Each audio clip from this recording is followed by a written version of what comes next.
So I'll be talking about building bridges between traditional financial systems and crypto. More specifically, when I'm talking about traditional finance, I refer more into banking and fiat rails. And when I talk about crypto, I want to go more into detail of the current status, and I'm pretty sure it's quite relevant. We're talking about exchanges and how we interact on a day-to-day basis when we're speaking about scalability and reaching to new audiences. Um, so, yeah, a little bit about myself. I have been with Amber Group for over a year.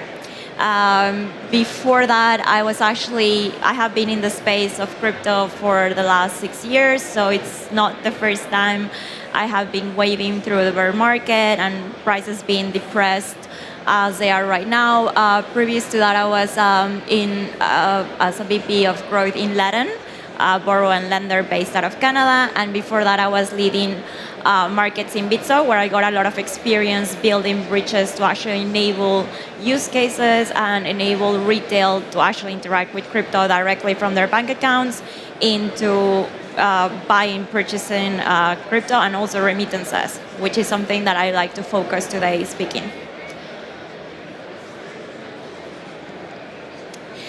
So why it matters? And especially right now with the latest events where we have two of the main exchanges going fist to fist. Why it matters, the connection between banking systems and crypto as a whole, right? So if you see how many exchanges they have been in the game, they have been operating for the last 3 to 5 years, they're the same recurrent names. So the entry barriers are quite high for new players to come in, which prevents a lot of robustness, competition, fair game, price discovery, right? So why it matters? We're preventing from this to happen. We're also preventing to have accessibility, right? Like when you're thinking about your money, diversification, accessibility, you want to have it in your phone. You want to make sure, like, if the market is going sideways, you can buy and sell directly, right? Like you don't have gatekeepers at any moment. And it also makes it efficient.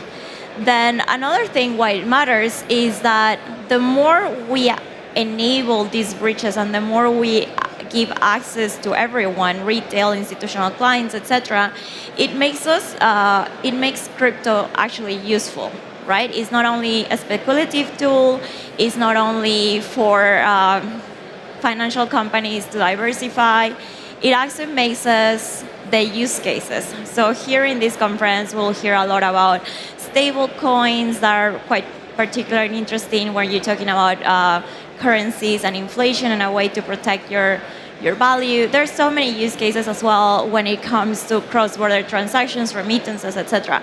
So if we don't eliminate the entry barriers and we don't create more efficient bridges, we're preventing all of this to actually happen on a day-to-day.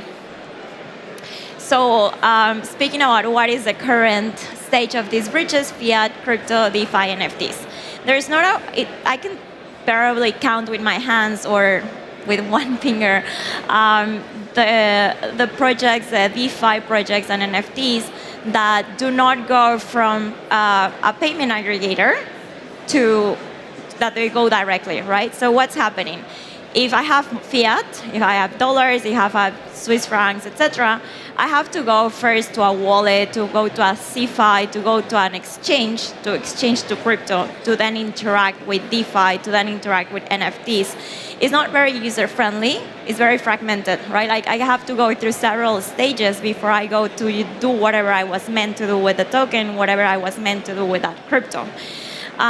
So as a user, whatever that user is, it's not very intuitive. It probably, if you're talking about funnels, if you're talking about product, it's not the best experience. Then what happens as well? This creates a lot of black holes for intermediaries, right? Like payment aggregators, payment processors, exchanges to play a role here. What does that happen is that you're aggregating fees for whoever has to use it, right? When you're aggregating fees, you're not really giving the best pricing, the best experience. You're not being competitive. So I think all of these together, what they're doing is that they are impeding scalability. They are really one of the main reasons why we cannot just go to the mainstream and say like, hey, buy crypto, hold it, actually pay remittances with it, go and pay for whatever you're paying abroad with it, right? Like that is preventing a lot of that to happen, and therefore what was crypto created as a system for peer-to-peer is really not to the level of which it was intended. So here I go a little bit more to the ethos of crypto and enabling peer-to-peer. So when we're talking about like moving from what it's currently like to how it should look like, then I'm thinking about some key attributes, right? So I'm talking about seamless, liquid, fast, and organic. So seamless, right? I want to make sure, I always refer to the PayPal experience.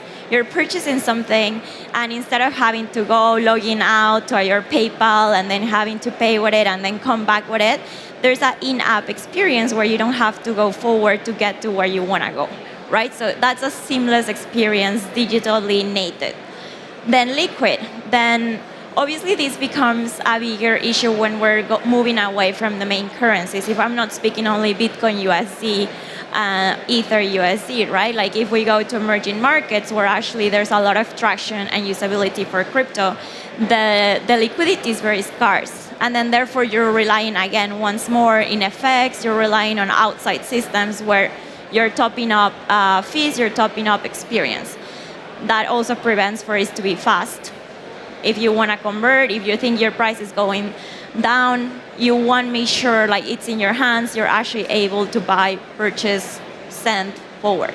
And organic, I'm referring to the digital area where everybody is on their phone, everybody has accessibility to it, and make sure it's something that becomes more of a day-to-day basis. So that speaks about the in-app experiences that feel natural, do not have to go through so many stages to achieve transactions. And then today functionality, I refer a lot to the real use cases. And there has been a lot of push in the media of what are the real use cases of crypto. One of them that I really love the narrative is it's borderless, right? Like if I am Mexican and I've developed a lot of my time in Latin America, and the currencies, they don't travel as well as dollar travels, right? So when you talk about that, and if you want to send money to your friends just to pay for something, money doesn't travel as fast as it should. So when you think about currencies and just interacting from wallet to wallet, then that's when it becomes very, very important to have that accessibility, that liquidity. And remembering that the liquidity is just the ability to convert something into something else, right?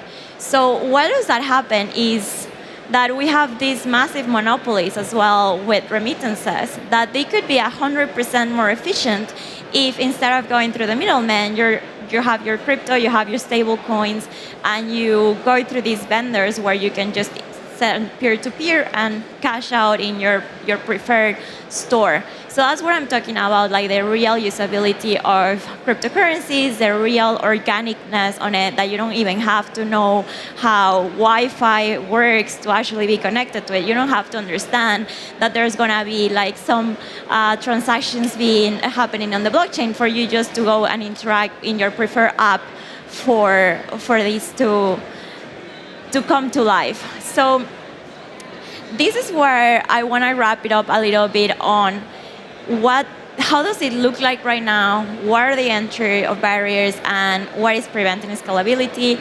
I believe that there's a lot of use cases still to be explored.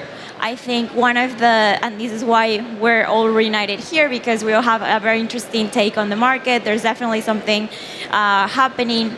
I believe that the experience right now, the fragmentation of it, the lack of communication and interoperability from like fiat to crypto definitely presents the biggest challenge, and even going forward to DeFi and NFTs, right? And NFTs as well, I haven't really dived so much into it, but they have presented a day-to-day case where ownership, royalties, giving back artists their right to earn, right? So even so, if you have gatekeepers, like whatever platform they are, if they decide to change the rules of the game, then you're not preventing for them to feel at home, feel comfortable to continue to produce. That's why having more marketplaces, having more use cases, having more dispersed liquidity prevents us from going to the traditional systems and continue to work in them. So I think there's an interesting space for crypto to happen, to grow, to feel a very day-to-day experience without feeling that you're doing something that feels complicated or complex. I think there's a lot of growth, there's a lot of opportunity there. Just wrapping up a little bit, in Amber we have been working from the most retail experience to providing services to institutional clients. We have products that go into like mint a token, share it with someone just for the grasp of getting to that first interaction, for it to feel more natural, something that doesn't have to scare you because you're gonna lose money, to also creating structured products. So I think that's where we want to get there, to make sure, and as well as something that we have developed a lot of time building, is our API's connectivity that allows you to pay with credit card, with cards, with different currencies. So all in all, like one product that allows you to have that native interaction, whether if it's because you want to diversify, whether if you want to send money abroad, whether if you want to transact a payment, or if you want to have your collectible in your wallet. I think that's the end game here, and kind of landing it within all the items that I mentioned. And I actually very excited about what have been building with Amber in our app, Wealthing. And I also encourage everyone not only to look into Wealthing, but also like consider when you're thinking about building, and when you're thinking about what is the real issue and how you solve it, and not create a problem to then solve it with something else. So this is something I encourage everyone to think about, to also explore our app. And thank you so much for listening to me today. I don't know if anyone has a question, or Shane will. Thank you very much. Is there any questions? The Amber Group are an awesome platform, and happy to go anywhere that you want. How are you doing? How are you keeping? What's it been like for you over the last 24 hours with everything going on?